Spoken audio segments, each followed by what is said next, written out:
আজকের টপিক অনুপাত ও সমানুপাতের সপ্তম ক্লাস। আজকের ক্লাসে যে অঙ্কগুলো সমাধান করা হবে তা প্রথমে এক নজর দেখে নিব। প্রশ্ন: 24কে 7:6 অনুপাতে বৃদ্ধি করলে নতুন সংখ্যা কত হবে?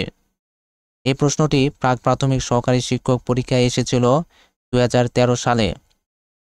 প্রশ্ন: 64কে 7:8 অনুপাতে হ্রাস করলে নতুন সংখ্যা কত হবে?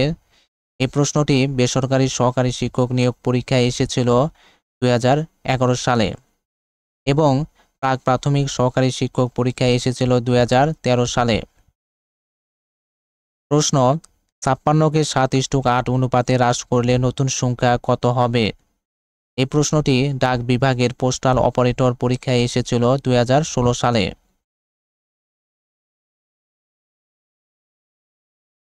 প্রশ্ন: 24কে 7:6 অনুপাতে বৃদ্ধি করলে নতুন সংখ্যা কত হবে? 24কে 7:6 অনুপাতে বৃদ্ধি করলে নতুন সংখ্যা কত হবে? আমাদেরকে নতুন সংখ্যা বের করতে হবে।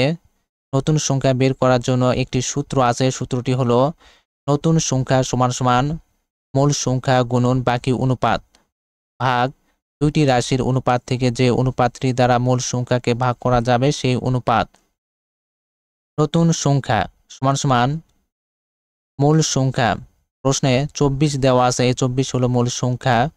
মূল সংখ্যা 24 নিচে আসলো গুণন বাকি অনুপাত আমরা পরে লিখব ভাগ দুইটি রাশির অনুপাত থেকে যে অনুপাতটি দ্বারা মূল সংখ্যাকে ভাগ করা যাবে সেই অনুপাত। 24কে 7 দ্বারা ভাগ করা যায় না, কিন্তু 24কে 6 দ্বারা ভাগ করা যায়। 6 24-এর ভিতর যায় 4 বার, 4 6 24, তাই 6 অনুপাতটি নিচে আসলো। এরপর প্রশ্নে বাকি অনুপাত থাকে 7, এ 7 নিচে আসলো। 6 24-এর ভিতর যায় 4 বার, 4 6 24, উপরের সংখ্যা থাকে 4 7। এই দুইটি সংখ্যা গুণ করতে হবে। 4 7 28, 28 নিচে আসলো।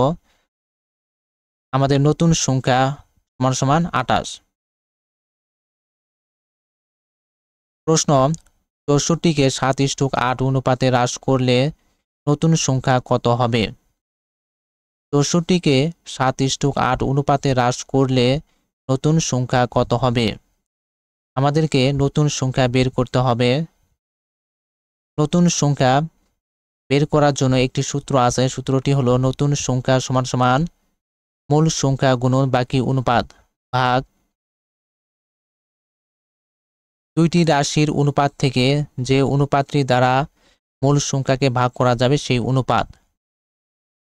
নতুন সংখ্যা সমান সমান মূল সংখ্যা। প্রশ্নে 64 দেওয়া আছে, 64 হলো মূল সংখ্যা। 64 নিচে আসলো গুণন বাকি অনুপাত আমরা পরে লিখব ভাগ দুইটি রাশির অনুপাত থেকে যে অনুপাতটি দ্বারা মূল সংখ্যাকে ভাগ করা যাবে সেই অনুপাত। 64কে 7 দ্বারা ভাগ করা যায় না, কিন্তু 64কে 8 দ্বারা ভাগ করা যায়। 8 8 64, তাই 8 অনুপাতটি নিচে আসলো। এরপর প্রশ্নে বাকি অনুপাত থাকে 7, এ 7 নিচে আসলো। 8 64-র ভিতর যায় 8 বার, 8 8 64, উপরের সংখ্যা থেকে 8 এবং 7, এই দুইটি সংখ্যা গুণ করতে হবে। 27 56 ডান পাশে আসলো। আমাদের নতুন সংখ্যা সমান সমান 56।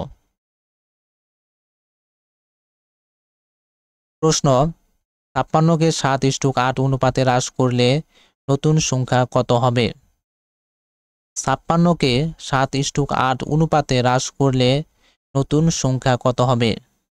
আমাদেরকে নতুন সংখ্যা বের করতে হবে। আমরা জানি নতুন সংখ্যা সমান সমান মূল সংখ্যা গুণন বাকি অনুপাত ভাগ দুইটি রাশির অনুপাত থেকে যে অনুপাতটি দ্বারা মূল সংখ্যাকে ভাগ করা যাবে সেই অনুপাত। নতুন সংখ্যা সমান সমান মূল সংখ্যা। প্রশ্নে মূল সংখ্যা দেওয়া আছে 56, এই 56 নিচে আসলো গুণন বাকি অনুপাত আমরা পরে লিখব ভাগ দুইটি অনুপাত দেওয়া আছে প্রশ্নে। এই দুইটি অনুপাতের ভিতর থেকে কোন অনুপাতটি দ্বারা 56কে ভাগ করা যাবে সেই অনুপাতটি বের করতে হবে। 56কে 7 দ্বারা ভাগ করা যায়, 27 56, তাই 7 অনুপাতটি নিচে আসলো। এরপর প্রশ্নে বাকি অনুপাত থাকে 8, 8 নিচে আসলো। 7 56-র ভিতর যায় 8 বার, 27 56, উপরের সংখ্যা থাকে 8, 8, দুইটি সংখ্যা গুণ করতে হবে। 8 8 64, 64 নিচে আসলো। আমাদের নতুন সংখ্যা সমান সমান 64। আজকের টপিকের আলোচনা এই পর্যন্ত শেষ। আমাদের এই টপিকের 8ম ক্লাস দেখার জন্য সবাইকে আমন্ত্রণ রইল। আর যদি অঙ্কটি ভালো লাগে তাহলে অবশ্যই লাইক, শেয়ার এবং সাবস্ক্রাইব করুন।